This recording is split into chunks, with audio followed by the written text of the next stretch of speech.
Alright everybody, welcome back to this week's first edition of the Weekly Pulls. My name's Derek. You heard me right, the first edition. What does that mean? There's more than one. That's right, there's more than one. I got a second video I'm going to put out later on this week, probably this Sunday. I had a big pull this week, you guys. 7 books. 7 phenomenal books. I don't have a bad thing to say about any of these, you guys. It was a really good week for comics. Personally, for me, if you want to know what the best content is, follow me, like, subscribe, share, comment. If you want to know what's best out there in comics right now, I'm your guy. Let's get started. If you remember from last week, I had Geiger #2. I wasn't able to read it yet because I had to wait for this week so I could obtain my copy of Geiger #1, 3rd reprint. That's right. 3rd reprint. This series is so hot. Issue 1 got a 3rd reprint. I wasn't able to get my hands on the first one because it sold out so fast and I didn't have a pull list yet. So I had to wait. And now I've got both and I've read them both and I'm going to tell you all about them. Geiger's following our main protagonist, Tariq Geiger. We don't really know the exact premise of everything yet, but we know there was a nuclear fallout. He hides his family in a fallout shelter. Tariq doesn't make it in there in time. And hence he becomes this nuclear reactive, I don't even know what I'd call him, maybe a mutant, maybe a monster, is he a hero? I don't know. Geiger has turned into almost a lore himself within his own series, right? All of these people after the nuclear blast, they're calling him the glowing man. A lot of people aren't even sure if he exists. He's kind of like a chupacabra, if you will, right? Like everyone claims they've seen him, but nobody's really for sure if anybody's actually ever seen him. Can I just say, when I first laid eyes on Geiger, the first person I thought of was Derek Powers, you know, Blight from Batman Beyond. Let's just take a look at a side-by-side comparison here.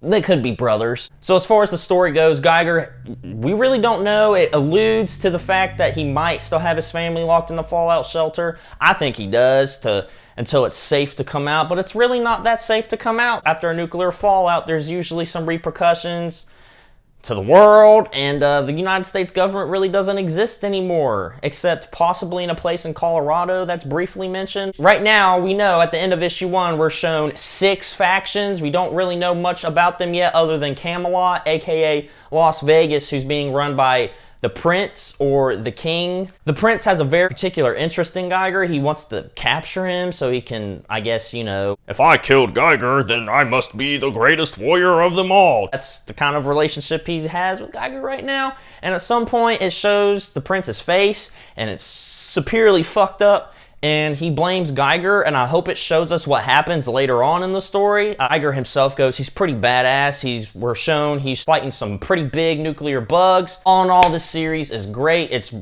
family-oriented. Geiger's all about saving his family and protecting people. There's a brother and sister, and they're trying to escape Camelot. He finds them out in the desert, and he helps them, and that's pretty much almost the end of issue #2. Without giving you too much of a spoiler here, Geiger is awesome. Pick this up, you guys. Issue #3 comes out June 9th. I highly recommend it. This series is hot and it's great and it has the potential to be huge. Alright, next up, you already know what I'm about to talk about. Amazing Spider-Man #66. I love Spider-Man. Let's just say this.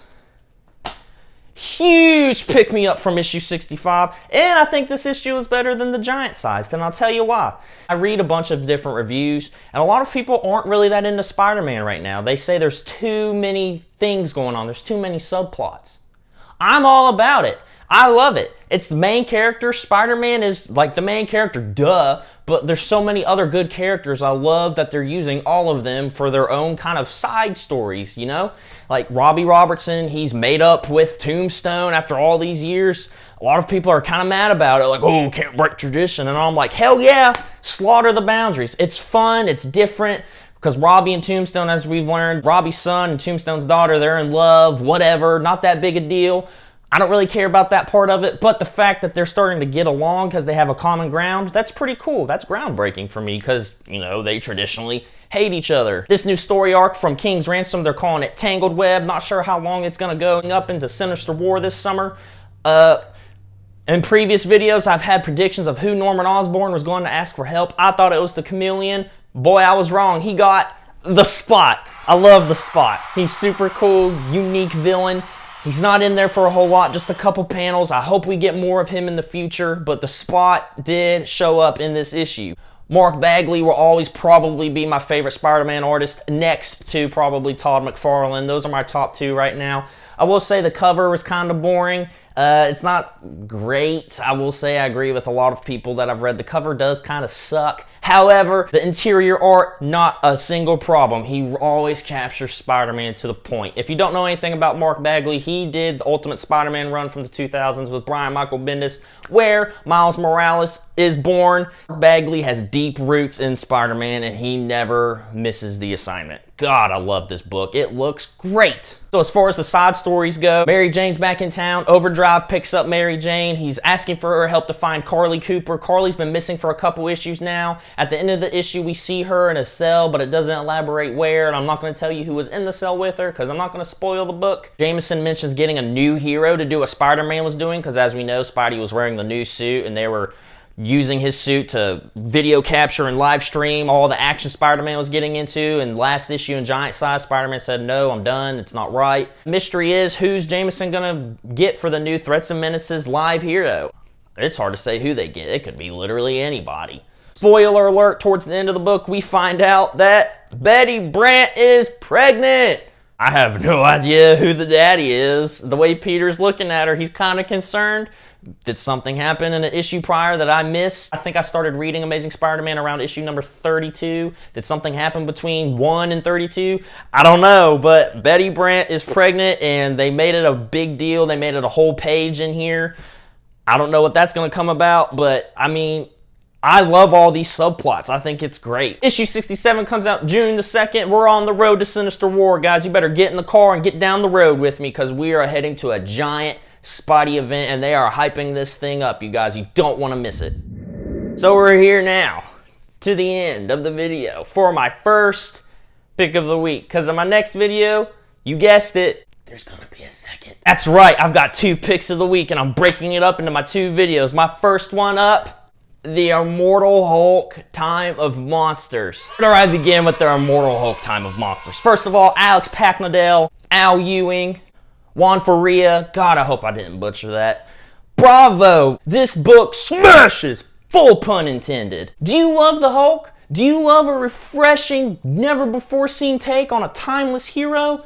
You need this. You need this book. This book was great. The art in this book is phenomenal. I cannot rave about this enough. Holy shit.